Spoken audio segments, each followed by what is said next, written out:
Hi guys, it's Kat here, back with another video. Today I'm going to talk about the 5 things I wish I would have known when I started out as an outdoor adventure photographer.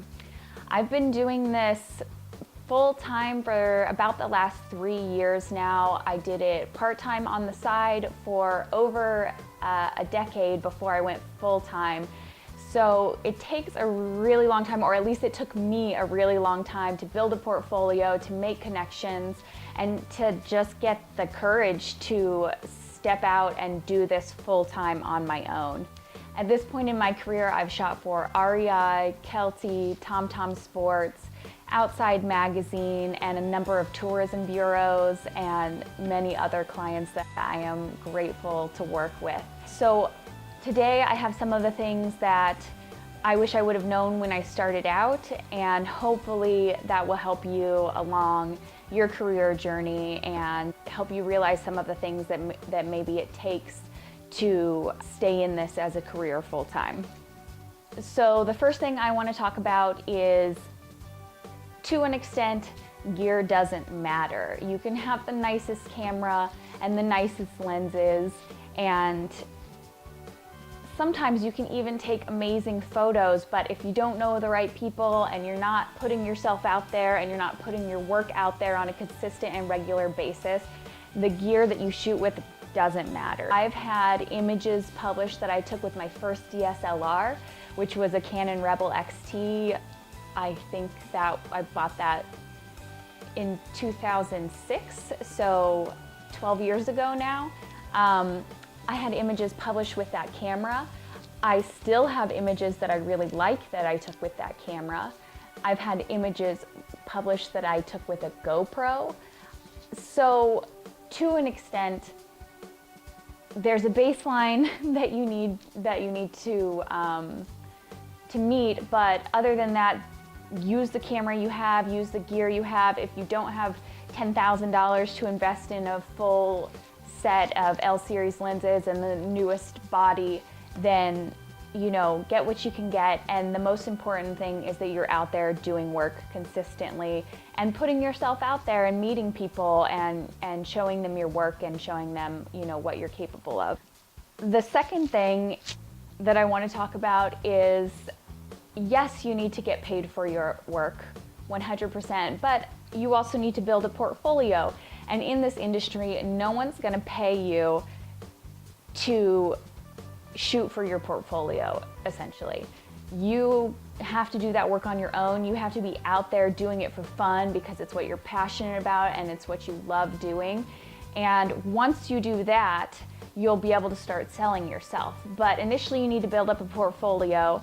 And I'm not saying that you can't get paid for any of the work. What might happen, and this has happened to me a number of times, is I shoot personal work and I sell it later. So if I shoot a project that I really like, I'll sell that work to a magazine or to a brand later. And that is the way it has worked a number of times for me, personally. So yes, get paid for your work, but still constantly I have lulls where I'm not getting sent on assignment or paid to do something, and then I go out and create personal work, and often I'm able to sell it after the fact, and sometimes it just is work that goes into my portfolio. So I'm constantly changing and updating.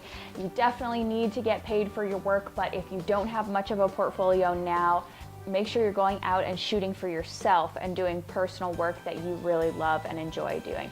If you have to have a full-time job while you do this, you have to have a full-time job. I had bills that I needed to pay, I had student loans that I had to pay off, so I had a full-time job, like I said, for 7 or 8 years while I was doing this on the side, and then once I paid all of that debt off, I was finally able to go full-time and do this.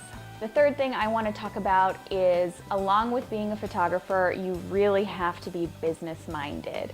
You are an entrepreneur, you're running your own business, you need to know about contracts and licensing and stock imagery and model releases. You really have to have the paperwork down. You have to do your own taxes or pay someone to do them for you. So take all those things into consideration. Once this becomes your full-time gig, It is a business that is on your mind 24/7. You don't stop thinking about it. You're thinking about the images that you want to create, the projects that you want to do.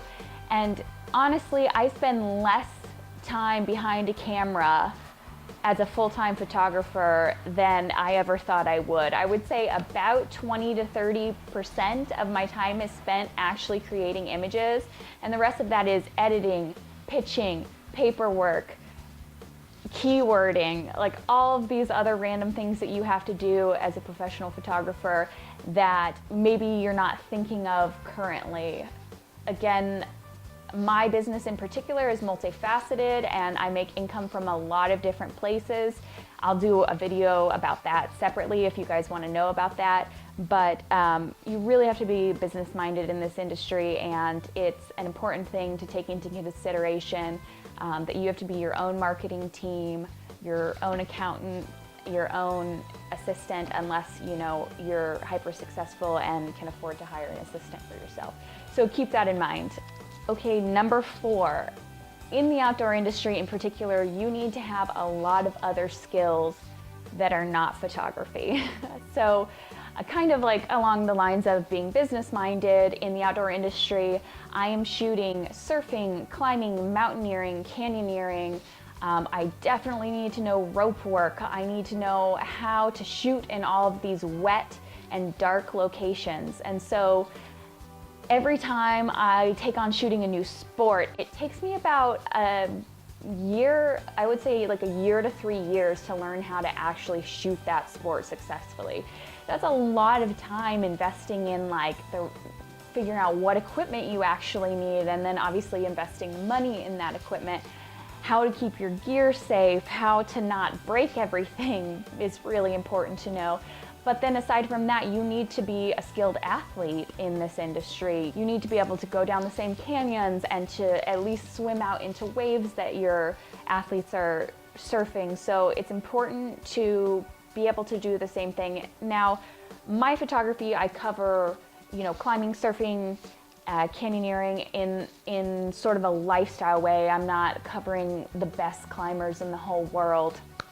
That said, I know a lot of great climbers who climb amazing and hard routes, and I need to be able to at least keep up with them in order to take photographs of them. So a lot of time is spent learning various skills outside of photography, outside of business.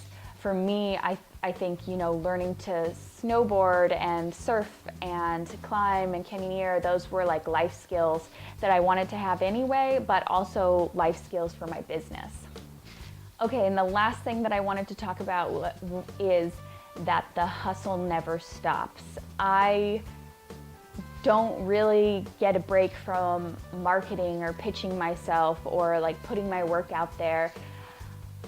At some point, maybe you do. I've talked to a lot of photographers much more successful than I am, and I think the common thread that I hear from them all is that the hustle never stops. You never stop pushing your work forward, trying to get it out there to more people and more eyes.